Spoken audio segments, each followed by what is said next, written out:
పట్టుబడతారా పట్టు సడలుతారా నీటి కేటాయింపుపై ఏం చేస్తారు గోదావరి కృష్ణా వాటాలు తేలేనా సీఎంల భేటీలో ఏం నిర్ణయం తీసుకుంటారు తెలంగాణకు అన్యాయంపై గొంతు విప్పుతారా గత ప్రభుత్వం చేసిన తప్పిదాలకు చెక్ పెడతారా సముద్రంలో కలిసే నీటిపైన వాదన వినిపిస్తారా లేదా రాష్ట్రానికి రావాల్సిన హక్కులు అండ్ సాగర్ను ఆధీనంలోకి తీసుకొస్తారా ఇప్పటికే కేంద్రానికి పలుమార్లు లేఖలు విపక్షాల విమర్శలకు ఇప్పటికైనా చెక్ పడేనా చెక్ పడుతుంది ఇప్పుడు వాళ్ళు కూడా ఆగట్లేరు బనకచెర్ల మీద ఒకవైపు కేంద్ర మంత్రులను కలుస్తున్నారు మరోవైపు జలశక్తి మంత్రికి లేఖలు రాస్తున్నారు ఏపీ నిర్మించబోతున్న బనకచెర్ల ప్రాజెక్టును అడ్డుకుంటామని పేర్కొంటున్నారు అయితే బుధవారం ఏపీ తెలంగాణ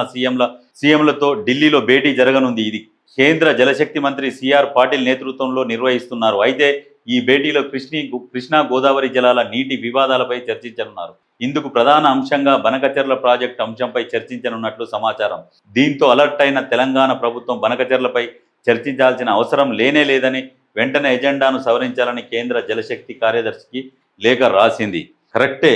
కాకపోతే ఇన్ని అడ్డంకులు ఉన్నప్పుడు ఆంధ్ర కూడా బనకచెర్ల ప్రాజెక్టుని మేము కడతాము అని చెప్పేసి ఇంకా ముందుకు పోతున్నది అక్కడనే వాళ్ళు పర్మిషన్లు ఇస్తలేరు అయినా పోతామంటే మీరు కూడా కాళేశ్వరం లాగా వింతైన ప్రాజెక్ట్ అవుతుందేమో బనకచెర్ల ఒక్కటికి 10 సార్లు ఆలోచించి నిర్ణయం తీసుకోవాలి ఎందుకంటే అది ప్రజల సొమ్ము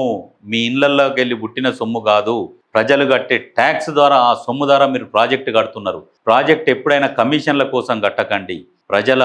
రైతుల బాగు కోసం ప్రాజెక్టులు కట్టండి మీ కమిషన్ల కోసం ప్రాజెక్టులు కడితే కాళేశ్వరం ఎట్లయితే కుంగిపోయిందో ఆ 7 పిల్లర్లు ఆ రకంగా ప్రాజెక్టుల పరిస్థితి అట్లా ప్రాజెక్టులు కట్టిన అనుభవం బీఆర్ఎస్ పార్టీకి లేదు ఎందుకంటే వాళ్ళ హయాంలోనే కట్టిర్రు వాళ్ళ హయాంలోనే కూలిపోయింది కాబట్టి కొంచెం జాగ్రత్తగా నిర్ణయాలు తీసుకుంటే బాగుంటుంది